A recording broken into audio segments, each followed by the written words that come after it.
ਅਸੀਂ ਹਮੇਸ਼ਾ ਇਹ ਕਿਹਾ ਵੀ ਸਾਨੂੰ ਇੰਡਸਟਰੀਅਲ ਏਰੀਆ ਡਿਕਲੇਅਰ ਕਰਨਾ, ਇਹੀ ਡਿਮਾਂਡ ਆ ਸਾਡਾ, ਹੋਰ ਕੋਈ ਮਕਸਦ ਨਹੀਂ ਕਿਉਂਕਿ ਇੱਥੇ 80% ਤੋਂ ਵੱਧ ਇੰਡਸਟਰੀ ਆ ਜੀ। ਜੇ 80% ਤੋਂ ਵੱਧ ਇੰਡਸਟਰੀ ਵਾਲੇ ਇਲਾਕੇ ਤੁਸੀਂ ਇੰਡਸਟਰੀਅਲ ਏਰੀਆ ਘੋਸ਼ਿਤ ਨਹੀਂ ਕਰਨੇ, ਫਿਰ ਕਿਹੜੇ ਕਰਨੇ ਆ ਜੀ? ਦੇਖੋ ਜਿਹੜਾ ਕੱਲ੍ਹ ਕੰਮ ਹੋਇਆ ਅਜੇ ਫਿਲਹਾਲ ਉਹਦਾ ਨੋਟੀਫਿਕੇਸ਼ਨ ਕੋਈ ਹੋਇਆ ਨਹੀਂ, ਗੱਲਾਂ 'ਚ ਹੀ ਆ। ਚਲੋ ਮੰਤਰੀ ਸਾਹਿਬ ने चाह चू पिला के साढ़े भरा तौर पर कोई नोटिफिकेशन की चिट्ठी कुछ नहीं। मैं हुणे ही हजे चीफ साहब नाल पोल्यूशन बोर्ड नाल प्रदीप गुप्ते नाल गल करके हटिया, उन्हें मैनू कहा भी साढ़े कोल हजे कोई चिट्ठी नहीं आई, जदों कोई आउंदी है फिर असीं ये काम शुरू करांगे। अफसर जिहड़े उत्थे मौके ते मौजूद सी उहदा बयान है जी। अच्छा, अफसर भी मौके ते मौजूद सीगे? प्रदीप गुप्ता जी उस मीटिंग 'च बैठे सी जी।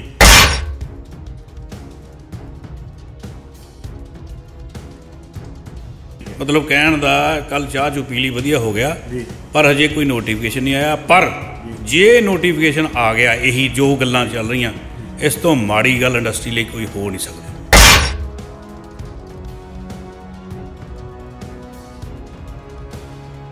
ठकराल साहब, पहला तो हैरानी वाली गल है कि धरने लाते रहे तुसीं, तुहाडे नाल सज्जे खब्बे सारे सनअतकारी बैठे सीगे, ते कल जदों उत्थे पहुंचे मंत्री जी कोल उदों तुसी गैप सी, सज्जे खब्बे सारे पहुंचे हुए सी, ते ये की रीजन की सी?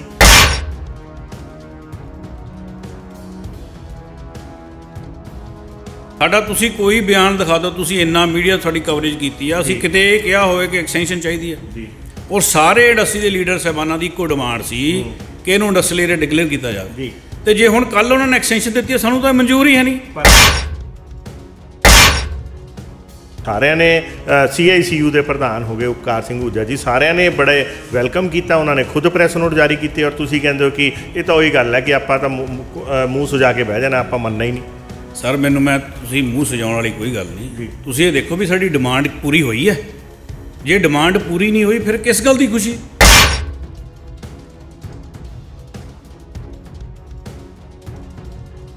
ਅਸੀਂ ਇਕੱਠਿਆਂ ਨੇ ਐਜੀਟੇਸ਼ਨ ਚੁੱਕੀ ਤੇ ਉਹਨਾਂ ਦੀ ਡਿਮਾਂਡ ਵੀ ਇੰਡਸਟਰੀਅਲ ਏਰੀਆ ਸੀ, ਪਰ ਜੇ ਹੁਣ ਉਹ ਕੱਲ ਉੱਥੇ ਜਾ ਕੇ ਖੁਸ਼ ਨੇ ਫਿਰ ਇਹਦਾ ਜਵਾਬ ਤਾਂ ਉਹ ਦੇ ਸਕਦੇ ਆ।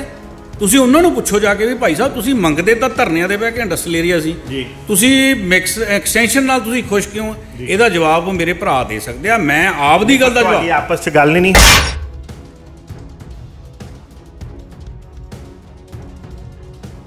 ਸਰ ਜਦੋਂ ਸਾਡੀ ਮੰਗ ਹੀ ਨਹੀਂ ਪੂਰੀ ਹੋਈ ਫਿਰ ਅਸੀਂ ਜਾਣਾ ਕਦ ਵਾਸਤੇ ਆ?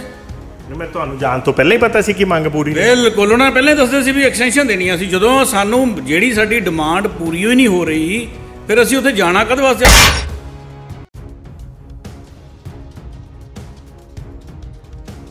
ਮੇਰਾ ਇਦਾਂ ਦਾ ਕੋਈ ਮਕਸਦ ਨਹੀਂ, ਨਾ ਰੁੱਸਣ ਵਾਲਾ ਨਾ ਫੁੱਫੜ ਵਾਲਾ ਜੀ।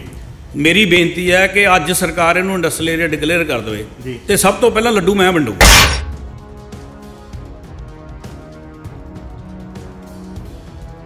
जी मेरी कली फैक्ट्री का मसला थोड़ा, ये 72 महल्लों 50,000 इंडस्ट्री बैठी है। जे कल मैं ये कਹਾਂ कि मैं ये इंडस्ट्रियल एरिया डिकलेयर करा लिया, नो, सरकार ने मेरी शक्ल देख के नहीं करना, सरकार ने वो 50,000 परिवारों को देख के इंडस्ट्रियल एरिया डिकलेयर करना। तो जज सरकार ते इन्ना प्रैशर बिल्टअप हो चुकिया सी, सारा कुछ किनारे ते सी, तो जे ये गेम साढ़े हथों निकल गई, असीं अपना इलाका इंडस्ट्रियल एरिया डिकलेयर नहीं करा सके, ये मेरी समझ तो बाहर, और मैं बहुत दुखी हाँ इस गल तो।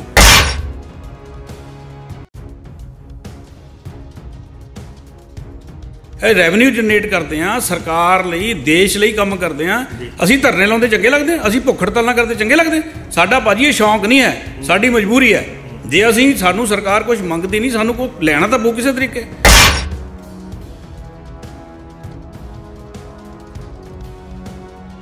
अज बहुत दुखी है इस गलों कि सरकार ने साडे नाल बहुत धोखा किया, साडे नाल बेवफाई की है, इंडस्ट्रियल एरिया डिकलेयर नहीं कराया, बिल्कुल गलत काम होया।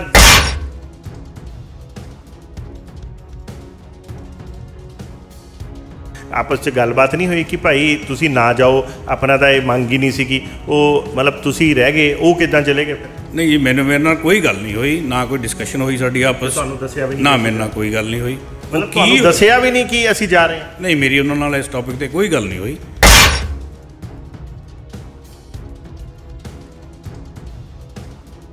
सर पहले तो आए भी पोल्यूशन कंट्रोल बोर्ड की जिहड़ी साउंड की ਕਪੈਸਿਟੀ ਆ ਉਹ 58 DB ਹੈ ਸਾਡੇ ਮਿਕਸ ਲੈਂਡ 'ਚ। ਇੰਡਸਟਰੀਅਲ ਏਰੀਆ 'ਚ 70 DB ਹੈ। ਜੇ ਇੰਡਸਟਰੀਅਲ ਏਰੀਆ ਹੋ ਜਾਂਦਾ ਹੈ ਸਾਡੀ ਉਹ 58 ਤੋਂ 70 ਤੱਕ ਪਹੁੰਚ ਜਾਣੀ ਸੀ। ਸਾਡੀ ਬਹੁਤ ਵੱਡੀ ਇੰਡਸਟਰੀ ਕਵਰ ਹੋ ਜਾਣੀ ਸੀ। ਛੋਟੀਆਂ ਛੋਟੀਆਂ ਫੈਕਟਰੀਆਂ 100 200 ਗਜ 300 ਗਜ ਦੀ। ਜੇ ਦੋ ਭਰਾ 200 ਗਜ 'ਚ ਕੰਮ ਕਰਦੇ ਜੇ ਉਹ ਅੱਡ ਹੋ ਜਾਂਦੇ ਆ 100 ਗਜ ਜਗ੍ਹਾ ਕਰ ਲੈਂਦੇ ਆ ਤੇ ਦੂਜੀ ਨਵੇਂ ਵਾਲੇ ਨੂੰ ਪੋਲਿਊਸ਼ਨ ਬੋਰਡ ਕੰਸੈਂਟ ਨਹੀਂ ਦਿੰਦਾ, ਉਹ ਫੈਕਟਰੀ ਨਹੀਂ ਲੱਗ ਸਕਦੀ। ਇਹ ਸਾਡੀ ਬਹੁਤ ਵੱਡੀ ਪ੍ਰੋਬਲਮ ਆ। ਸਾਨੂੰ ਅੱਜ ਤੱਕ ਕੋਈ ਫੋਕਲ ਪੁਆਇੰਟ ਮਿਲਿਆ, ਕੋਈ ਇਹਨਾਂ ਕੋਲ ਸਕੀਮ ਹੈ, ਕੋਈ ਜਗ੍ਹਾ ਐਕਵਾਇਰ ਕੀਤੀ ਆ, ਕੋਈ ਪਲੈਨਿੰਗ ਨਹੀਂ। ਸਾਨੂੰ ਕਹਿੰਦੇ ਤੁਸੀਂ ਫੈਕਟਰੀਆਂ ਬੰਦ ਕਰ ਦਿਓ, ਫੈਕਟਰੀਆਂ ਤਾਂ ਬੰਦ ਕਰ ਦਿਓ, ਜਾਈਏ ਕਿੱਥੇ? ਇਹ ਜਿਹੜਾ ਸਾਡਾ ਇੰਡਸਟਰੀ ਮਹਿਕਮਾ ਨਾ ਉਹ ਮੁੱਖ ਮੰਤਰੀ ਕੋਲ ਆ ਤੇ ਮੁੱਖ ਮੰਤਰੀ ਸਾਹਿਬ ਕੋਲ ਸਮਾਂ ਹੀ ਹੈ ਨਹੀਂ। ਤੇ ਕੱਲ ਜਿਹੜੇ ਮੇਰੇ ਭਰਾ ਮਿਲ ਕੇ ਆਏ ਆ ਮੰਤਰੀ ਸਾਹਿਬ ਨੂੰ, ਉਹਨਾਂ ਕੋਲ ਤਾਂ ਇੰਡਸਟਰੀ ਦਾ ਮਹਿਕਮਾ ਹੀ ਹੈ ਨਹੀਂ। ਸਨਅਤਕਾਰੀ ਸ਼ਹਿਰ 'ਚੋਂ ਮੈਂ ਸੰਦੀਪ ਸ਼ਰਮਾ ਇੱਕ ਵਾਰੀ ਫੇਰ ਤੁਹਾਡੇ ਨਾਲ ਜੁੜਿਆ ਤੇ ਮੁੱਦਾ ਵੀ ਹੈ ਸਨਅਤਕਾਰ ਨਾਲ ਜੁੜਿਆ ਹੋਇਆ, ਮਿਕਸ ਲੈਂਡ ਯੂਜ਼। ਜੀ ਹਾਂ, ਮਾਨ ਸਰਕਾਰ ਵੱਲੋਂ ਕੱਲ ਰਾਤ ਮਿਕਸ ਲੈਂਡ ਯੂਜ਼ ਇਲਾਕੇ ਦੇ ਵਿੱਚ ਇੰਡਸਟਰੀ ਨੂੰ ਚਲਾਉਣ ਨੂੰ ਕਿਤੇ ਨਾ ਕਿਤੇ ਹਰੀ ਝੰਡੀ ਦੇ ਦਿੱਤੀ ਹੈ, ਜਿਹਨੂੰ ਲੈ ਕੇ ਇੰਡਸਟਰੀ ਨੇਤਾਵਾਂ ਦੇ ਵਿੱਚ ਕ੍ਰੈਡਿਟ ਵਾਰ ਦੀ ਵੀ ਹੋੜ ਲੱਗੀ ਹੋਈ ਹੈ।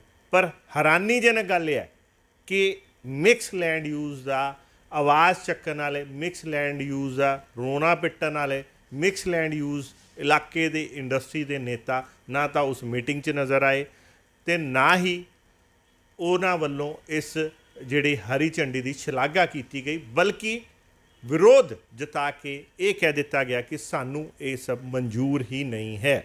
ਇਸ ਸਾਰੇ ਮਾਮਲੇ ਦੇ ਵਿੱਚ ਅੱਜ ਅਸੀਂ ਪਹੁੰਚੇ ਹਾਂ ਸਮਾਲ ਸਕੇਲ ਮੈਨੂਫੈਕਚਰਰ ਐਸੋਸੀਏਸ਼ਨ ਦੇ ਜਿਹੜੇ ਪ੍ਰਧਾਨ ਹੈ ਜਸਵਿੰਦਰ ਠੁਕਰਾਲ ਜੀ ਨਾਲ। ਸੋ ਜਾਣਦੇ ਹਾਂ ਕੀ ਇਹ ਮਾਮਲਾ। ਧਰਨੇ ਪ੍ਰਦਰਸ਼ਨ ਤਾਂ ਬੜੇ ਲਾਏ, ਪਰ ਜਦੋਂ ਸਰਕਾਰ ਵੱਲੋਂ ਹਰੀ ਝੰਡੀ ਦਿੱਤੀ ਤੇ ਉਦੋਂ ਇੱਕਦਮ ਯੂ ਟਰਨ ਲੈ ਲਿੱਤਾ ਗਿਆ। ਸੋ ਜਾਣਦੇ ਹਾਂ ਕੀ ਇਹ ਮਾਮਲਾ। ਸਤਿ ਸ਼੍ਰੀ ਅਕਾਲ ਸਰ। ਸਤਿ ਸ਼੍ਰੀ ਅਕਾਲ ਸੰਦੀਪ ਜੀ, ਠੀਕ ਹੋ? ਬਹੁਤ ਜੀ। ਸਰ ਕੀ ਕਹਿਣਾ ਚਾਹੋਗੇ? ਕੱਲ੍ਹ ਤਾਂ ਬਹੁਤ ਖੁਸ਼ੀ ਦਾ ਦਿਨ ਸੀਗਾ ਕਿ ਇੰਡਸਟਰੀ ਟ੍ਰੇਡ ਨੂੰ ਉਹਨਾਂ ਦੀ ਜਿਹੜੀ ਮੰਗ ਸੀਗੀ ਕਿਤੇ ਨਾ ਕਿਤੇ ਉਹ ਪੂਰੀ ਕਰ ਦਿੱਤੀ ਗਈ, ਐਕਸਟੈਂਸ਼ਨ ਮਿਲ ਗਈ ਔਰ ਤੁਸੀਂ ਉੱਪਰੋਂ ਇੱਕ ਪ੍ਰੈਸ ਰਿਲੀਜ਼ ਜਾਰੀ ਕਰ ਦਿੱਤੀ ਕਿ ਲੈ ਅਸੀਂ ਇਹਦਾ ਵਿਰੋਧ ਕਰਦੇ ਹਾਂ। ਇਹ ਕੀ ਮਤਲਬ ਆਪਾਂ ਸਮਝਿਆ ਹੋਇਆ ਕਿ ਆਪਾਂ ਖੁਸ਼ ਕਦੀ ਹੋਣਾ ਹੀ ਨਹੀਂ? ਸੰਦੀਪ ਜੀ ਇਹ ਗੱਲ ਨਹੀਂ, ਅਸਲ 'ਚ ਮੁੱਦਾ ਕੀ ਹੈ ਜੀ, ਤੁਸੀਂ ਸਾਡੇ ਧਰਨੇ ਭੁੱਖ ਹੜਤਾਲਾਂ ਸਾਰੀਆਂ ਕਵਰ ਕੀਤੀਆਂ। ਬਿਲਕੁਲ। ਅਸੀਂ ਕਿਸੇ ਧਰਨੇ 'ਚ ਇਹ ਕਿਹਾ ਕਿ ਸਾਨੂੰ ਐਕਸਟੈਂਸ਼ਨ ਚਾਹੀਦੀ ਹੈ? ਅਸੀਂ ਹਮੇਸ਼ਾ ਇਹ ਕਿਹਾ ਵੀ ਸਾਨੂੰ ਇੰਡਸਟਰੀਅਲ ਏਰੀਆ ਡਿਕਲੇਅਰ ਕਰਨਾ, ਇਹੀ ਡਿਮਾਂਡ ਆ ਸਾਡਾ, ਹੋਰ ਕੋਈ ਮਕਸਦ ਨਹੀਂ ਜੀ। ਕਿਉਂਕਿ ਇੱਥੇ 80% ਤੋਂ ਵੱਧ ਇੰਡਸਟਰੀ ਆ ਜੀ। ਜੇ 80% ਤੋਂ ਵੱਧ ਇੰਡਸਟਰੀ ਵਾਲੇ ਇਲਾਕੇ ਤੁਸੀਂ ਇੰਡਸਟਰੀਅਲ ਏਰੀਆ ਘੋਸ਼ਿਤ ਨਹੀਂ ਕਰਨੇ, ਫਿਰ ਕਿਹੜੇ ਕਰਨੇ ਆ ਜੀ? ਦੇਖੋ ਜਿਹੜਾ ਕੱਲ੍ਹ ਕੰਮ ਹੋਇਆ ਹਜੇ ਫਿਲਹਾਲ ਉਹਦਾ ਨੋਟੀਫਿਕੇਸ਼ਨ ਕੋਈ ਹੋਇਆ ਨਹੀਂ, ਗੱਲਾਂ 'ਚ ਹੀ ਹੈ। ਚਲੋ ਮੰਤਰੀ ਸਾਹਿਬ ਨੇ ਚਾਹ ਚੂ ਪਿਲਾ ਕੇ ਸਾਡੇ ਭਰਾ ਤੌਰ 'ਤੇ ਕੋਈ ਨੋਟੀਫਿਕੇਸ਼ਨ ਦੀ ਚਿੱਠੀ ਕੁਛ ਨਹੀਂ। ਮੈਂ ਹੁਣੇ ਹੀ ਹਜੇ ਚੀਫ ਸਾਹਿਬ ਨਾਲ ਪੋਲਿਊਸ਼ਨ ਬੋਰਡ ਨਾਲ ਪ੍ਰਦੀਪ ਗੁਪਤੇ ਨਾਲ ਗੱਲ ਕਰਕੇ ਹਟਿਆ। ਉਹਨੇ ਮੈਨੂੰ ਕਿਹਾ ਵੀ ਸਾਡੇ ਕੋਲ ਹਜੇ ਕੋਈ ਚਿੱਠੀ ਨਹੀਂ ਆਈ, ਜਦੋਂ ਕੋਈ ਆਉਂਦੀ ਹੈ ਫਿਰ ਅਸੀਂ ਇਹ ਕੰਮ ਸ਼ੁਰੂ ਕਰਾਂਗੇ। ਅਫਸਰ ਜਿਹੜੇ ਉੱਥੇ ਮੌਕੇ 'ਤੇ ਮੌਜੂਦ ਸੀ ਉਹਦਾ ਬਿਆਨ ਹੈ ਇਹ ਜੀ। ਅੱਛਾ, ਅਫਸਰ ਵੀ ਮੌਕੇ 'ਤੇ ਮੌਜੂਦ ਸੀਗੇ? ਪ੍ਰਦੀਪ ਗੁਪਤਾ ਜੀ ਉਸ ਮੀਟਿੰਗ 'ਚ ਬੈਠੇ ਸੀ ਜੀ। ਤੇ ਮੈਂ ਸਵੇਰੇ ਫੋਨ ਕੀਤਾ, ਮੈਂ ਕਿਹਾ ਜੀ ਅਸੀਂ ਕੰਸੈਂਟਾਂ ਲੈ ਕੇ ਆਈਏ ਫਿਰ ਜਿਹੜੀਆਂ ਤੁਸੀਂ ਹੁਣ ਨਿਊ ਕਰਨੀਆਂ? ਕਹਿੰਦੇ ਨਹੀਂ ਹਜੇ ਰੁਕ ਜਾਓ ਜੀ, ਹਜੇ ਅਸੀਂ ਚਿੱਠੀ ਪੱਤਰੀ ਵਾਲਾ ਕੰਮ ਪੂਰਾ ਕਰ ਲਈਏ। ਠੀਕ ਹੈ, ਮਤਲਬ ਕਹਿਣ ਦਾ ਕੱਲ ਚਾਹ ਚੂ ਪੀ ਲਈ, ਵਧੀਆ ਹੋ ਗਿਆ ਜੀ, ਪਰ ਹਜੇ ਕੋਈ ਨੋਟੀਫਿਕੇਸ਼ਨ ਨਹੀਂ ਆਇਆ। ਪਰ ਜੇ ਨੋਟੀਫਿਕੇਸ਼ਨ ਆ ਗਿਆ, ਇਹੀ ਜੋ ਗੱਲਾਂ ਚੱਲ ਰਹੀਆਂ, ਇਸ ਤੋਂ ਮਾੜੀ ਗੱਲ ਇੰਡਸਟਰੀ ਲਈ ਕੋਈ ਹੋ ਨਹੀਂ ਸਕਦੀ। ਠਕਰਾਲ ਸਾਹਿਬ, ਪਹਿਲਾਂ ਤਾਂ ਹੈਰਾਨੀ ਵਾਲੀ ਗੱਲ ਇਹ ਹੈ ਕਿ ਧਰਨੇ ਲਾਉਂਦੇ ਰਹੇ ਤੁਸੀਂ, ਤੁਹਾਡੇ ਨਾਲ ਸੱਜੇ ਖੱਬੇ ਸਾਰੇ ਸਨਅਤਕਾਰੀ ਬੈਠੇ ਸੀਗੇ ਤੇ ਕੱਲ ਜਦੋਂ ਉੱਥੇ ਪਹੁੰਚੇ ਮੰਤਰੀ ਜੀ ਕੋਲ ਉਦੋਂ ਤੁਸੀਂ ਗੈਪ ਸੀ, ਸੱਜੇ ਖੱਬੇ ਸਾਰੇ ਪਹੁੰਚੇ ਹੋਏ ਸੀ, ਤੇ ਇਹ ਕੀ ਰੀਜ਼ਨ ਕੀ ਸੀ? ਸਰ ਅਸਲ 'ਚ ਅਸੀਂ ਸਾਰਿਆਂ ਨੇ ਰਲ ਕੇ ਹੀ ਧਰਨੇ ਸ਼ੁਰੂ ਕੀਤੇ ਸੀ, ਭੁੱਖ ਹੜਤਾਲਾਂ ਰਲ ਕੇ ਲਾਈਆਂ ਸੀ ਔਰ ਇੱਕੋ ਇੱਕ ਡਿਮਾਂਡ ਸੀ ਵੀ ਇੰਡਸਟਰੀਅਲ ਏਰੀਆ ਡਿਕਲੇਅਰ ਕਰਾਉਣਾ ਜੀ। ਮਤਲਬ ਐਕਸਟੈਂਸ਼ਨ ਨਹੀਂ ਮੰਗਦੇ? ਨਹੀਂ, ਅਸੀਂ ਕਿਤੇ ਕਿਹਾ ਹੀ ਨਹੀਂ ਜੀ। ਸਾਡਾ ਤੁਸੀਂ ਕੋਈ ਬਿਆਨ ਦਿਖਾ ਦਿਓ, ਤੁਸੀਂ ਇੰਨਾ ਮੀਡੀਆ ਸਾਡੀ ਕਵਰੇਜ ਕੀਤੀ ਆ, ਅਸੀਂ ਕਿਤੇ ਇਹ ਕਿਹਾ ਹੋਵੇ ਕਿ ਐਕਸਟੈਂਸ਼ਨ ਚਾਹੀਦੀ ਹੈ ਜੀ। ਔਰ ਸਾਰੇ ਇੰਡਸਟਰੀ ਦੇ ਲੀਡਰ ਸਾਹਿਬਾਨਾਂ ਦੀ ਇੱਕੋ ਡਿਮਾਂਡ ਸੀ ਕਿ ਇਹਨੂੰ ਇੰਡਸਟਰੀਅਲ ਏਰੀਆ ਡਿਕਲੇਅਰ ਕੀਤਾ ਜਾਵੇ ਜੀ। ਤੇ ਜੇ ਹੁਣ ਕੱਲ ਉਹਨਾਂ ਨੇ ਐਕਸਟੈਂਸ਼ਨ ਦਿੱਤੀ ਹੈ, ਸਾਨੂੰ ਤਾਂ ਮਨਜ਼ੂਰ ਹੀ ਹੈ ਨਹੀਂ। ਪਰ ਤੁਹਾਡੇ ਨਾਲ ਦੇ ਹੀ ਜਿਹੜੇ ਸੀਨੀਅਰ ਸਾਡੇ ਲੀਡਰ ਹੈ ਇੰਡਸਟਰੀ ਦੇ, ਕਹਿੰਦੇ ਕਹਾਉਂਦੇ ਪ੍ਰਧਾਨ ਵੀ ਰਹੇ ਹੈ ਕਈ ਸੰਸਥਾਵਾਂ ਦੇ, ਅੱਜ ਵੀ ਬਣੇ ਹੋਏ ਹੈ, ਉਹਨਾਂ ਨੇ ਤਾਂ ਫਟਾਫਟ ਮੰਨ ਲਿਆ। ਉਲਟਾ ਉਹਨਾਂ ਨੇ ਤਾਂ ਸਾਨੂੰ ਪ੍ਰੈਸ ਨੋਟ ਜਾਰੀ ਕੀਤੇ। ਯੂਨਾਈਟਿਡ ਸਾਈਕਲ ਪਾਰਟ ਕਹਿ ਲਓ, ਚਰਨਜੀਤ ਵਿਸ਼ਕਰਮਾ ਜੀ ਹੋਵੇ, ਅਵਤਾਰ ਭੋਗਲ ਜੀ ਹੋਵੇ, ਫਿੱਕੋ ਦੇ ਪ੍ਰਧਾਨ ਗੁਰਮੀਤ ਕੁਲਾਰ ਹੋਵੇ, ਸਾਰਿਆਂ ਨੇ CICU ਦੇ ਪ੍ਰਧਾਨ ਹੋ ਗਏ ਉਪਕਾਰ ਸਿੰਘ ਹੂਜਾ ਜੀ, ਸਾਰਿਆਂ ਨੇ ਬੜੇ ਵੈਲਕਮ ਕੀਤਾ। ਉਹਨਾਂ ਨੇ ਖੁਦ ਪ੍ਰੈਸ ਨੋਟ ਜਾਰੀ ਕੀਤੇ ਔਰ ਤੁਸੀਂ ਕਹਿੰਦੇ ਹੋ ਕਿ ਇਹ ਤਾਂ ਉਹੀ ਗੱਲ ਹੈ ਕਿ ਆਪਾਂ ਤਾਂ ਮੂੰਹ ਸੁਜਾ ਕੇ ਬਹਿ ਜਾਣਾ, ਆਪਾਂ ਮੰਨਣਾ ਹੀ ਨਹੀਂ। ਸਰ ਤੁਸੀਂ ਮੂੰਹ ਸਜਾਉਣ ਵਾਲੀ ਕੋਈ ਗੱਲ ਨਹੀਂ। ਤੁਸੀਂ ਇਹ ਦੇਖੋ ਵੀ ਸਾਡੀ ਡਿਮਾਂਡ ਪੂਰੀ ਹੋਈ ਹੈ। ਜੇ ਡਿਮਾਂਡ ਪੂਰੀ ਨਹੀਂ ਹੋਈ ਫਿਰ ਕਿਸ ਗੱਲ ਦੀ ਖੁਸ਼ੀ? ਇਹ ਤਾਂ ਆਪਣੇ ਫਿਰ ਕੁਲੀਗਸ ਨੂੰ ਪੁੱਛੋ, ਮਤਲਬ ਤੁਸੀਂ ਆਪ ਨਹੀਂ ਗਏ, ਇਹ ਤਾਂ ਫਿਰ ਐਂ ਲੱਗਦਾ ਕਿ ਤੁਹਾਡੇ ਲੋਕਾਂ ਦੀ ਸਾਜ਼ਿਸ਼ ਹੈ ਕਿ ਨਾਲ ਦੇ ਸਾਰੇ ਭੇਜਤੇ, ਇੱਕ ਬੰਦਾ ਕਿ ਲੈ ਭਈ ਉਹ ਹੁੰਦਾ ਨਹੀਂ ਘਰਾਂ 'ਚ ਕਿ ਫੁੱਫੜ ਨੇ ਕਦੀ ਮੰਨਣਾ ਹੀ ਨਹੀਂ। ਸਰ ਜਿਹੜੇ ਮੇਰੇ ਕੱਲ ਲੱਸੀ ਦੇ ਭਰਾ ਗਏ ਨੇ ਜੀ, ਅਸੀਂ ਇਕੱਠਿਆਂ ਨੇ ਐਜੀਟੇਸ਼ਨ ਚੁੱਕੀ ਤੇ ਉਹਨਾਂ ਦੀ ਡਿਮਾਂਡ ਵੀ ਇੰਡਸਟਰੀਅਲ ਏਰੀਆ ਸੀ, ਪਰ ਜੇ ਹੁਣ ਉਹ ਕੱਲ ਉੱਥੇ ਜਾ ਕੇ ਖੁਸ਼ ਨੇ ਫਿਰ ਇਹਦਾ ਜਵਾਬ ਤਾਂ ਉਹ ਦੇ ਸਕਦੇ ਆ। ਤੁਸੀਂ ਉਹਨਾਂ ਨੂੰ ਪੁੱਛੋ ਜਾ ਕੇ ਵੀ ਭਾਈ ਸਾਹਿਬ ਤੁਸੀਂ ਮੰਗਦੇ ਤਾਂ ਧਰਨਿਆਂ ਦੇ ਬਹਿ ਕੇ ਇੰਡਸਟਰੀਅਲ ਏਰੀਆ ਸੀ, ਤੁਸੀਂ ਮਿਕਸ ਐਕਸਟੈਂਸ਼ਨ ਨਾਲ ਤੁਸੀਂ ਖੁਸ਼ ਕਿਉਂ? ਇਹਦਾ ਜਵਾਬ ਮੇਰੇ ਭਰਾ ਦੇ ਸਕਦੇ ਆ। ਮੈਂ ਆਪ ਦੀ ਗੱਲ ਦਾ ਜਵਾਬ, ਆਪਸ 'ਚ ਗੱਲ ਨਹੀਂ ਹੋਈ ਮੇਰੀ ਸਰ ਉਹਨਾਂ ਨਾਲ ਇਸ ਬਾਰੇ ਕੋਈ ਗੱਲ ਨਹੀਂ ਹੋਈ। ਮੈਂ ਤੁਸੀਂ ਗਏ ਕਿਉਂ ਨਹੀਂ? ਚਲੋ ਪਹਿਲਾ ਸਵਾਲ ਫਿਰ ਵਾਪਸ ਆਪਾਂ ਨੇ ਹੈ ਕਿ ਧਰਨੇ ਲਗਾਉਣ ਦੇ ਲੀਡਰ ਤੁਸੀਂ ਰਹੇ, ਸਭ ਤੋਂ ਜ਼ਿਆਦਾ ਭੁਗਤ ਭੋਗੀ ਤੁਸੀਂ ਹੋ, ਇਲਾਕੇ 'ਚ ਇੰਡਸਟਰੀ ਤੁਹਾਡੀ ਹੈ, ਤੇ ਤੁਸੀਂ ਪਹਿਲੀ ਗੱਲ ਤਾਂ ਆਪ ਡੈਲੀਗੇਸ਼ਨ 'ਚੋਂ ਗਏ ਨਹੀਂ, ਇਹ ਵੀ ਕੋਈ ਸਟ੍ਰੈਟਜੀ ਸੀ ਜਾਂ ਵੈਸੇ ਹੀ? ਸਰ ਜਦੋਂ ਸਾਡੀ ਮੰਗ ਹੀ ਨਹੀਂ ਪੂਰੀ ਹੋਈ ਫਿਰ ਅਸੀਂ ਜਾਣਾ ਕਦੇ ਵਾਸਤੇ ਹੈ? ਮੈਂ ਤੁਹਾਨੂੰ ਜਾਣ ਤੋਂ ਪਹਿਲਾਂ ਹੀ ਪਤਾ ਸੀ ਕਿ ਮੰਗ ਪੂਰੀ ਨਹੀਂ। ਬਿਲਕੁਲ, ਉਹਨਾਂ ਨੇ ਪਹਿਲਾਂ ਹੀ ਦੱਸਦੇ ਸੀ ਵੀ ਐਕਸਟੈਂਸ਼ਨ ਦੇਣੀ ਆ। ਅਸੀਂ ਜਦੋਂ ਸਾਨੂੰ ਜਿਹੜੀ ਸਾਡੀ ਡਿਮਾਂਡ ਪੂਰੀ ਹੀ ਨਹੀਂ ਹੋ ਰਹੀ ਫਿਰ ਅਸੀਂ ਉੱਥੇ ਜਾਣਾ ਕਦੇ ਵਾਸਤੇ? ਅਸੀਂ ਇੱਕ ਪਾਸੇ ਬੈਠੇ ਆ ਧਰਨਿਆਂ ਤੇ, ਫਿਰ ਦੂਜੇ ਪਾਸੇ ਅਸੀਂ ਉਹਨਾਂ ਕੋਲ ਚੱਲ ਜਾਈਏ ਵੀ ਸਾਡਾ ਜਿਹੜੀ ਡਿਮਾਂਡ ਆ ਉਹ ਤੁਹਾਡੀ ਮੰਨਣੀ ਨਹੀਂ ਅਸੀਂ, ਤੇ ਤੁਸੀਂ ਖੁਸ਼ ਹੋ ਜਾਓ। ਫਿਰ ਅਸੀਂ ਉਹ ਕਿਵੇਂ ਖੁਸ਼ ਹੋ ਸਕਦੇ ਹਾਂ ਜਦੋਂ ਸਾਡੀ ਡਿਮਾਂਡ, ਜੇ ਮੇਰਾ ਇਦਾਂ ਦਾ ਕੋਈ ਮਕਸਦ ਨਹੀਂ, ਨਾ ਰੁੱਸਣ ਵਾਲਾ ਨਾ ਫੁੱਫੜ ਵਾਲਾ। ਮੇਰੀ ਬੇਨਤੀ ਹੈ ਕਿ ਅੱਜ ਸਰਕਾਰ ਇਹਨੂੰ ਇੰਡਸਟਰੀਅਲ ਏਰੀਆ ਡਿਕਲੇਅਰ ਕਰ ਦੇਵੇ ਤੇ ਸਭ ਤੋਂ ਪਹਿਲਾਂ ਲੱਡੂ ਮੈਂ ਵੰਡੂਗਾ।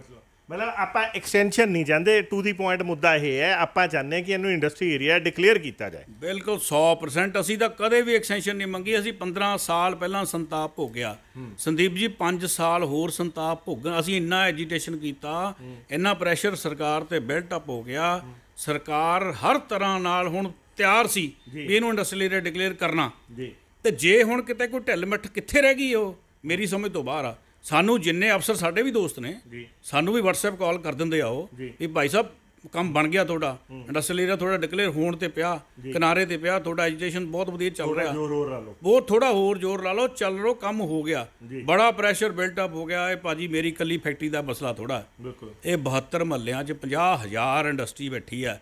ਜੇ ਕੱਲ ਨੂੰ ਮੈਂ ਇਹ ਕਹਾਂ ਕਿ ਮੈਂ ਇਹ ਇੰਡਸਟਰੀਅਲ ਏਰੀਆ ਡਿਕਲੇਅਰ ਕਰਾ ਲਿਆ, ਨਾ ਸਰਕਾਰ ਨੇ ਮੇਰੀ ਸ਼ਕਲ ਦੇਖ ਕੇ ਨਹੀਂ ਕਰਨਾ, ਸਰਕਾਰ ਨੇ ਉਹ 50,000 ਪਰਿਵਾਰਾਂ ਨੂੰ ਦੇਖ ਕੇ ਇੰਡਸਟਰੀਅਲ ਡਿਕਲੇਅਰ ਕਰਨਾ। ਤੇ ਜੱਜ ਸਰਕਾਰ ਤੇ ਇੰਨਾ ਪ੍ਰੈਸ਼ਰ ਬਿਲਟ ਅਪ ਹੋ ਚੁੱਕਿਆ ਸੀ, ਸਾਰਾ ਕੁਝ ਕਿਨਾਰੇ ਤੇ ਸੀ, ਤੇ ਜੇ ਇਹ ਗੇਮ ਸਾਡੇ ਹੱਥੋਂ ਨਿਕਲ ਗਈ, ਅਸੀਂ ਆਪਣਾ ਇਲਾਕਾ ਇੰਡਸਟਰੀਅਲ ਏਰੀਆ ਡਿਕਲੇਅਰ ਨਹੀਂ ਕਰਾ ਸਕੇ, ਇਹ ਮੇਰੀ ਸਮਝ ਤੋਂ ਬਾਹਰ। ਔਰ ਮੈਂ ਬਹੁਤ ਦੁਖੀ ਹਾਂ ਇਸ ਗੱਲ ਤੋਂ ਕਿ ਅਸੀਂ 5 ਸਾਲ ਫਿਰ ਉਹੀ ਸੰਤਾਪ ਭੋਗਾਂਗੇ, ਫਿਰ ਪੋਲਿਊਸ਼ਨ ਬੋਰਡ ਦੇ ਗੇੜੇ, ਫਿਰ ਇੰਡਸਟਰੀ ਡਿਪਾਰਟਮੈਂਟ ਦੇ ਗੇੜੇ, 5 ਸਾਲ ਬਾਅਦ ਫਿਰ ਅਸੀਂ ਇਹੀ ਕੁਝ। ਅਸੀਂ ਯਾਰ ਕਾਰੋਬਾਰੀ ਬੰਦੇ ਹਾਂ, ਅਸੀਂ ਕੰਮ ਕਰਦੇ ਹਾਂ, ਇਹ ਰੈਵਨਿਊ ਜਨਰੇਟ ਕਰਦੇ ਹਾਂ, ਸਰਕਾਰ ਲਈ ਦੇਸ਼ ਲਈ ਕੰਮ ਕਰਦੇ ਹਾਂ। ਅਸੀਂ ਧਰਨੇ ਲਾਉਂਦੇ ਚੰਗੇ ਲੱਗਦੇ? ਅਸੀਂ ਭੁੱਖ ਹੜਤਾਲਾਂ ਕਰਦੇ ਚੰਗੇ ਲੱਗਦੇ? ਸਾਡਾ ਭਾਜੀ ਇਹ ਸ਼ੌਂਕ ਨਹੀਂ ਹੈ, ਸਾਡੀ ਮਜਬੂਰੀ ਹੈ। ਜੇ ਸਾਨੂੰ ਸਰਕਾਰ ਕੁਝ ਮੰਗਦੀ ਨਹੀਂ, ਸਾਨੂੰ ਕੋਈ ਲੈਣਾ ਤਾਂ ਪਊ ਕਿਸੇ ਤਰੀਕੇ। ਜੇ ਅੱਜ ਅਸੀਂ ਐਜੀਟੇਸ਼ਨ ਕਰ ਰਹੇ ਹਾਂ, ਅਸੀਂ ਮਜਬੂਰੀ ਬਸ ਕਰ ਰਹੇ ਹਾਂ ਔਰ ਦੁਖੀ ਮਨ ਨਾਲ ਕਰਦੇ ਹਾਂ, ਧਰਨਾ ਲਾਉਂਦੇ ਹਾਂ, ਦੁਖੀ ਹੋ ਕੇ ਲਾਉਂਦੇ ਹਾਂ ਕਿ ਯਾਰ ਸਾਡੀ ਡਿਮਾਂਡ ਨਹੀਂ ਪੂਰੀ ਹੁੰਦੀ, ਸਾਡਾ ਫੈਕਟਰੀਆਂ ਦਾ ਭਵਿੱਖ ਖਤਰੇ 'ਚ ਆ। ਅੱਜ ਅਸੀਂ ਖਤਰੇ 'ਚ ਆ, ਕੱਲ੍ਹ ਨੂੰ ਸਾਡੇ ਬੱਚੇ ਤਾਂ ਕੰਮ 'ਚ ਨਹੀਂ ਆਉਂਦੇ। ਉਹ ਕਹਿੰਦੇ ਪਾਪਾ ਤੁਹਾਡਾ ਤਾਂ ਫੈਕਟਰੀ 5 ਸਾਲਾਂ ਨੂੰ ਬੰਦ ਹੋ ਜਾਣੀ, ਮੈਂ ਕੀ ਕਰੂੰ ਇੱਥੇ ਆ ਕੇ, ਮੈਂ 5 ਸਾਲ ਬਾਅਦ। ਅਸੀਂ ਸਾਰੇ 50,000 ਪਰਿਵਾਰਾਂ ਦਾ ਮਸਲਾ ਹੈ। ਅੱਜ ਬਹੁਤ ਦੁਖੀ ਹੈ ਇਸ ਗੱਲੋਂ ਕਿ ਸਰਕਾਰ ਨੇ ਸਾਡੇ ਨਾਲ ਬਹੁਤ ਧੋਖਾ ਕੀਤਾ, ਸਾਡੇ ਨਾਲ ਬੇਵਫਾਈ ਕੀਤੀ ਹੈ, ਇੰਡਸਟਰੀਅਲ ਏਰੀਆ ਡਿਕਲੇਅਰ ਨਹੀਂ ਕਰਾਇਆ, ਬਿਲਕੁਲ ਗਲਤ ਕੰਮ ਹੋਇਆ। ਪਰ ਜਦੋਂ ਜਿਹੜੇ ਤੋਂ ਆਪਣੇ ਨਾਲ ਦੇ ਹੀ ਜਦੋਂ ਆਪਣੇ ਸੀਨੀਅਰ ਜਿਹੜੇ ਨੇਤਾ ਹੈ, ਇੰਡਸਟਰੀਅਲ ਨੇਤਾ, ਇਹ ਜਦੋਂ ਗਏ ਤੇ ਤੁਹਾਡੀ ਆਪਸ 'ਚ ਕੋਈ ਡਿਸਕਸ਼ਨ ਨਹੀਂ ਹੋਈ? ਕਿਉਂਕਿ ਧਰਨਿਆਂ 'ਚ ਤਾਂ ਤੁਸੀਂ ਇਕੱਠੇ ਬੈਠਦੇ ਸੀ, ਆਪਸ 'ਚ ਗੱਲਬਾਤ ਨਹੀਂ ਹੋਈ ਕਿ ਭਾਈ ਤੁਸੀਂ ਨਾ ਜਾਓ, ਆਪਣਾ ਤਾਂ ਇਹ ਮੰਗ ਹੀ ਨਹੀਂ ਸੀਗੀ, ਉਹ ਮਤਲਬ ਤੁਸੀਂ ਰਹਿ ਗਏ, ਉਹ ਕਿੱਦਾਂ ਚਲੇ ਗਏ ਫਿਰ? ਨਹੀਂ ਜੀ, ਮੇਰੇ ਨਾਲ ਕੋਈ ਗੱਲ ਨਹੀਂ ਹੋਈ, ਨਾ ਕੋਈ ਡਿਸਕਸ਼ਨ ਹੋਈ ਸਾਡੀ ਆਪਸ। ਤੁਹਾਨੂੰ ਦੱਸਿਆ ਵੀ ਨਹੀਂ? ਨਾ, ਮੇਰੇ ਨਾਲ ਕੋਈ ਗੱਲ ਨਹੀਂ ਹੋਈ। ਮਤਲਬ ਤੁਹਾਨੂੰ ਦੱਸਿਆ ਵੀ ਨਹੀਂ ਕਿ ਅਸੀਂ ਜਾ ਰਹੇ ਹਾਂ? ਨਹੀਂ, ਮੇਰੀ ਉਹਨਾਂ ਨਾਲ ਇਸ ਟੌਪਿਕ ਤੇ ਕੋਈ ਗੱਲ ਨਹੀਂ ਹੋਈ। ਤੇ ਜੋ ਹੋਇਆ ਫਿਰ ਉਹ ਕਿਵੇਂ ਹੋਇਆ, ਕਿਵੇਂ ਗਏ, ਇਹਦਾ ਜਵਾਬ ਤਾਂ ਉਹੀ ਬਿਹਤਰ ਦੇ ਸਕਦੇ ਆ। ਨਹੀਂ, ਅੱਛਾ ਚਲੋ ਹੁਣ ਆਪਾਂ ਇਹ ਗੱਲ ਕਰ ਲਈਏ ਕਿ ਠੀਕ ਹੈ ਉਹ ਕਰ ਆਏ, ਉਹ ਆਫਟਰ ਆਲ ਉਹ ਵੀ ਸੀਨੀਅਰ ਹੈਗੇ ਹੈ, ਕਈ ਐਸੋਸੀਏਸ਼ਨਾਂ ਦੇ ਪ੍ਰਧਾਨ ਹੈਗੇ ਹੈ, ਉਹਨਾਂ 'ਚ ਵੀ ਕੋਈ ਤਾਂ ਤਜਰਬਾ ਹੋਊਗਾ, ਕਿਤੇ ਤਾਂ ਉਹਨਾਂ ਨੇ ਕੁਛ ਵਿਜ਼ਨ ਦੇਖਿਆ ਹੋਣਾ ਜਿਹੜਾ ਉਹ ਆ ਕੇ ਇਹ ਮੰਨ ਗਏ ਉੱਥੇ ਜਾ ਕੇ। ਦੂਜੀ ਗੱਲ ਇਹ ਦੱਸੋ ਆਪਾਂ ਨੂੰ ਫ਼ਰਕ ਕੀ ਹੈ ਇੰਡਸਟਰੀ ਏਰੀਆ, ਜੇ ਲੈਟਸ ਸੇ ਉਹਨਾਂ ਨੇ ਐਕਸਟੈਂਸ਼ਨ ਦੇ ਹੀ ਦਿੱਤੀ ਤੇ ਫ਼ਰਕ ਕੀ ਹੈ ਇੰਡਸਟਰੀ ਏਰੀਆ ਘੋਸ਼ਿਤ ਕਰਨ 'ਚ ਜਾਂ ਉੱਥੇ ਕਰਨ 'ਚ ਫ਼ਰਕ ਕੀ ਹੈ? ਸਰ ਪਹਿਲਾਂ ਤਾਂ ਇਹ ਆ ਵੀ ਪੋਲਿਊਸ਼ਨ ਕੰਟਰੋਲ ਬੋਰਡ ਦੀ ਜਿਹੜੀ ਸਾਊਂਡ ਦੀ ਕੈਪੈਸਿਟੀ ਆ ਉਹ 58 dB ਹੈ ਸਾਡੇ ਮਿਕਸਲੈਂਡ 'ਚ, ਇੰਡਸਟਰੀਅਲ ਏਰੀਆ 'ਚ 70 dB ਹੈ। ਜੇ ਇੰਡਸਟਰੀਅਲ ਏਰੀਆ ਹੋ ਜਾਂਦਾ ਹੈ ਸਾਡੀ ਉਹ 58 ਤੋਂ 70 ਤੱਕ ਪਹੁੰਚ ਜਾਣੀ ਸੀ, ਸਾਡੀ ਬਹੁਤ ਵੱਡੀ ਇੰਡਸਟਰੀ ਕਵਰ ਹੋ ਜਾਣੀ ਸੀ। ਮੰਨ ਲਓ ਵੀ ਪੋਲਿਊਸ਼ਨ ਬੋਰਡ ਦੀ ਦਖਲਅੰਦਾਜ਼ੀ ਸਾਡੇ ਇਲਾਕਿਆਂ 'ਚ ਬੰਦ ਹੋ ਜਾਣੀ ਸੀ, ਪਹਿਲੀ ਗੱਲ। ਦੂਜੀ ਗੱਲ ਇਹ ਵੀ ਸਾਡੇ ਇੱਥੇ ਛੋਟੀਆਂ ਛੋਟੀਆਂ ਫੈਕਟਰੀਆਂ 100-100 200-200 ਗਜ 300-300 ਗਜ ਦੀਆਂ, ਜੇ ਦੋ ਭਰਾ 200 ਗਜ 'ਚ ਕੰਮ ਕਰਦੇ ਆ, ਜੇ ਉਹ ਅੱਡ ਹੋ ਜਾਂਦੇ ਆ 100 ਗਜ ਜਗ੍ਹਾ ਕਰ ਲੈਂਦੇ ਆ, ਤੇ ਦੂਜੀ ਨਵੇਂ ਵਾਲੇ ਨੂੰ ਪੋਲਿਊਸ਼ਨ ਬੋਰਡ ਕੰਸੈਂਟ ਨਹੀਂ ਦਿੰਦਾ, ਉਹ ਫੈਕਟਰੀ ਨਹੀਂ ਲੱਗ ਸਕਦੀ। ਇਹ ਸਾਡੀ ਬਹੁਤ ਵੱਡੀ ਪ੍ਰੋਬਲਮ ਆ। ਅੱਜ ਜੇ ਸਾਡੇ ਭਰਾ ਅਲੱਗ ਹੁੰਦੇ ਆ ਤੇ ਉਹ ਫੈਕਟਰੀ ਬੰਦ ਹੋ ਜਾਂਦੀ ਹੈ, ਫਿਰ ਚੱਲ ਨਹੀਂ ਸਕਦੀ। ਸਰਕਾਰ ਦੀ ਸਾਡੇ 'ਤੇ ਕੋਈ ਸਕੀਮ ਨਹੀਂ, ਹਰ ਤਰ੍ਹਾਂ ਦੀ ਸਰਕਾਰ ਦੀ ਸਾਡੇ 'ਤੇ ਪਾਬੰਦੀ ਹੈ। ਇਹ ਸਾਰੀਆਂ ਪਾਬੰਦੀਆਂ ਨੇ ਜੀ ਇੰਡਸਟਰੀਅਲ ਏਰੀਆ ਕਰਕੇ ਨੇ ਸਾਰੀਆਂ। ਇਹੀ ਸਾਡੀ ਮੰਗ ਸੀ। ਹੁਣ 5 ਸਾਲ ਫਿਰ ਅਸੀਂ ਉਹੀ ਕੰਮ ਲੱਗੇ ਰਹਾਂਗੇ ਜੀ। ਤੇ ਸਰਕਾਰ ਫਿਰ ਇੰਡਸਟਰੀ ਏਰੀਆ ਘੋਸ਼ਿਤ ਕਿਉਂ ਨਹੀਂ ਕਰ ਰਹੀ? ਕੀ ਕਹਿੰਦੀ ਹੈ ਕਿ ਅਸੀਂ ਅੱਗੇ ਕਿਤੇ ਨਵਾਂ ਫੋਕਲ ਪੁਆਇੰਟ ਦੇ ਦਿੰਦੇ ਹਾਂ, ਤੁਹਾਨੂੰ ਕੋਈ ਨਵਾਂ ਇੰਡਸਟਰੀ ਏਰੀਆ ਦੇ ਦਿੰਦੇ ਹਾਂ? ਇਹ ਤਾਂ ਤੁਸੀਂ ਬੜਾ ਵਧੀਆ ਮਜ਼ਾਕ ਕੀਤਾ ਸਾਡੇ ਨਾਲ ਫੋਕਲ ਪੁਆਇੰਟ ਵਾਲਾ। 1992 ਤੋਂ ਬਾਅਦ ਕੋਈ ਫੋਕਲ ਪੁਆਇੰਟ ਬਣਿਆ? ਤੁਸੀਂ ਐਡੇ ਵੱਡੇ ਪੱਤਰਕਾਰ ਹੋ, ਤੁਸੀਂ ਸਾਰਾ ਮੀਡੀਆ ਕਵਰ ਕਰਦੇ ਹੋ, 2 ਫੋਕਲ ਪੁਆਇੰਟ ਕੱਟੇ, ਇੱਕ ਸੀ ਇੰਡਸਟਰੀਅਲ ਏਰੀਆ ਸੀ ਤੇ ਇੱਕ ਧਨਾਂਸੂ। ਤੁਹਾਨੂੰ ਪਤਾ ਵੀ ਕੌਣ ਲੈ ਗਿਆ ਪਲਾਟ? ਉਹ ਕਹਿੰਦੇ ਜੀ ਸਾਈਕਲ ਵੈਲੀ ਬਣਾਵਾਂਗੇ, ਧਨਾਂਸੂ 300 ਕਿੱਲਾ ਕੱਟਦਾ ਵੀ ਛੋਟੇ ਕਾਰਖਾਨੇਦਾਰ ਦੇਵਾਂਗੇ। 4 ਕਾਰਖਾਨੇਦਾਰ ਵੱਡੇ ਧਨਾੜਾਂ ਨੂੰ ਦੇਤੇ। ਸਾਨੂੰ ਅੱਜ ਤੱਕ ਕੋਈ ਫੋਕਲ ਪੁਆਇੰਟ ਮਿਲਿਆ? ਕੋਈ ਇਹਨਾਂ ਕੋਲ ਸਕੀਮ ਹੈ? ਕੋਈ ਜਗ੍ਹਾ ਐਕਵਾਇਰ ਕੀਤੀ ਆ? ਕੋਈ ਪਲੈਨਿੰਗ ਨਹੀਂ। ਸਾਨੂੰ ਕਹਿੰਦੇ ਤੁਸੀਂ ਫੈਕਟਰੀਆਂ ਬੰਦ ਕਰ ਦਿਓ। ਫੈਕਟਰੀਆਂ ਤਾਂ ਬੰਦ ਕਰ ਦਿਓ, ਜਾਈਏ ਕਿੱਥੇ? ਕੋਈ ਇਹਨਾਂ ਕੋਲੇ ਪ੍ਰੋਗਰਾਮ ਨਹੀਂ ਇੰਡਸਟਰੀ ਲਈ। ਵੱਡੀ ਬਦਕਿਸਮਤੀ ਸਾਡੀ ਇਹ ਹੈ ਕਿ ਜਿਹੜਾ ਸਾਡਾ ਇੰਡਸਟਰੀ ਮਹਿਕਮਾ ਨਾ ਉਹ ਮੁੱਖ ਮੰਤਰੀ ਕੋਲ ਆ, ਅਤੇ ਮੁੱਖ ਮੰਤਰੀ ਸਾਹਿਬ ਕੋਲ ਸਮਾਂ ਹੀ ਹੈ ਨਹੀਂ। ਅਤੇ ਕੱਲ੍ਹ ਜਿਹੜੇ ਮੇਰੇ ਭਰਾ ਮਿਲ ਕੇ ਆਏ ਆ ਮੰਤਰੀ ਸਾਹਿਬ ਨੂੰ, ਉਹਨਾਂ ਕੋਲ ਤਾਂ ਇੰਡਸਟਰੀ ਦਾ ਮਹਿਕਮਾ ਹੀ ਹੈ ਨਹੀਂ। ਉਹਦਾ ਸਾਇੰਸ ਐਂਡ ਟੈਕਨੋਲੋਜੀ ਮਹਿਕਮਾ ਉਹਨਾਂ ਕੋਲ। ਉਹ ਇੰਡਸਟਰੀ ਦੇ ਫੈਸਲੇ ਕਿਵੇਂ ਲੈਣਗੇ? ਇਸ ਕਰਕੇ ਸਭ ਪਤਾ ਨਹੀਂ ਸਰਕਾਰ ਦੀ ਸਾਜ਼ਿਸ਼ ਹੈ ਕੀ ਹੈ। ਸਾਡਾ ਇੰਡਸਟਰੀ ਨੂੰ ਫਾੜਤਾ ਹੈ। ਬਿਲਕੁਲ। ਮੈਂ ਤਾਂ ਭਾਜੀ ਅਸੀਂ ਤਾਂ ਇੰਨਾ ਨੇੜੇ ਪਹੁੰਚ ਗਏ ਸੀਗੇ ਵੀ ਐਂ ਇੰਡਸਟਰੀਅਲ ਏਰੀਆ ਡਿਕਲੇਅਰ ਹੋਇਆ ਹੀ ਪਿਆ ਸੀ। ਬਸ ਹੋਰ 2-4 ਦਿਨ ਦੀ ਗੱਲ ਸੀ, 2-4 ਧਰਨੇ ਹੋਰ ਮੁਜ਼ਾਹਰੇ ਹੋਣੇ ਸੀ। ਸਰਕਾਰ ਨੇ ਥੋੜਾ ਸਾ ਪੇਸ਼ੈਂਸ ਰੱਖਣ ਦੀ ਲੋੜ, ਬਿਲਕੁਲ ਸਰਕਾਰ ਦੀ ਸਾਜ਼ਿਸ਼ ਸਮਝਣ ਦੀ ਲੋੜ, ਬਿਲਕੁਲ ਥੋੜੀ ਜੀ ਪੇਸ਼ੈਂਸ ਰੱਖਦੇ। ਔਰ ਮੈਂ ਇਹ ਨਹੀਂ ਕਹਿੰਦਾ ਕੋਈ ਸਾਡੇ ਕੋਈ ਧਰਨਿਆਂ ਕਰਕੇ ਜਾਂ ਭੁੱਖ ਹੜਤਾਲਾਂ ਕਰਕੇ ਇੰਡਸਟਰੀਅਲ ਏਰੀਆ ਡਿਕਲੇਅਰ ਹੋਣਾ ਸੀ। ਇਹ ਜਿਹੜੇ 50,000 ਪਰਿਵਾਰ ਨੇ, ਸਰਕਾਰ ਦੀ ਉਹਨਾਂ 'ਤੇ ਨਿਗਾਹ ਸੀ ਵੀ ਯਾਰ 50,000 ਪਰਿਵਾਰ ਡਿਸਟਰਬ ਹੋ ਰਿਹਾ, ਉਹਨਾਂ ਨੇ ਉਸ under pressure industrial area declare ਕਰਨਾ ਹੀ ਕਰਨਾ ਸੀ। ਪਰ ਚਲੋ ਬਦਕਿਸਮਤੀ ਆ, ਸਾਡਾ ਨੁਕਸਾਨ ਹੋ ਗਿਆ। 5 ਸਾਲ ਸਾਡੇ ਹੋਰ ਬਰਬਾਦ ਹੋ ਗਏ। ਬਹੁਤ ਇਸ ਗੱਲ ਦਾ ਦੁੱਖ ਹੈ। ਧੰਨਵਾਦ ਸਰ। ਥੈਂਕ ਯੂ ਭਾਜੀ। ਸੋ ਦੋਸਤੋ, ਇਹ ਸੀ ਸਾਡੇ ਨਾਲ ਜਸਵਿੰਦਰ ਠੁਕਰਾਲ, ਜਿਹੜੇ ਕਿ ਆਪਣੀ ਬੇਬਾਕੀ ਨਾਲ ਜਾਣੇ ਜਾਂਦੇ ਆ, ਬੇਬਾਕੀ ਨੂੰ ਲੈ ਕੇ ਜਾਣੇ ਜਾਂਦੇ ਆ, ਔਰ ਅੱਜ ਦੇ ਟਾਈਮ 'ਚ ਸਮਾਲ ਸਕੇਲ ਮੈਨੂਫੈਕਚਰ ਐਸੋਸੀਏਸ਼ਨ ਦਾ ਲੁਧਿਆਣੇ ਦੇ ਵਿੱਚ ਰਿਪਰੈਜ਼ੈਂਟ ਕਰ ਰਿਹਾ। ਔਰ ਜਦੋਂ ਇਹਨਾਂ ਨੇ ਦਰਦ ਬਿਆਨ ਕੀਤਾ, ਉਸ ਨੂੰ ਸੁਣਨ ਤੋਂ ਬਾਅਦ ਵਾਕਈ ਲੱਗਦਾ ਹੈ ਕਿ ਕਿਤੇ ਨਾ ਕਿਤੇ ਇਹਨਾਂ ਦੀ ਮੰਗ ਠੀਕ ਹੈ।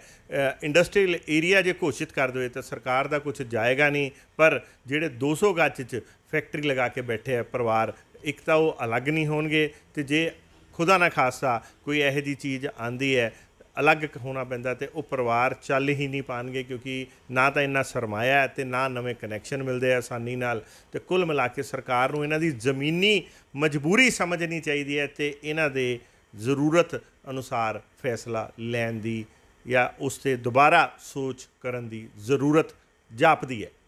ਦੇਖਦੇ ਰਹੋ, ਬਣੇ ਰਹੋ ਜਨ ਹਿਤੈਸ਼ੀ। ਧੰਨਵਾਦ।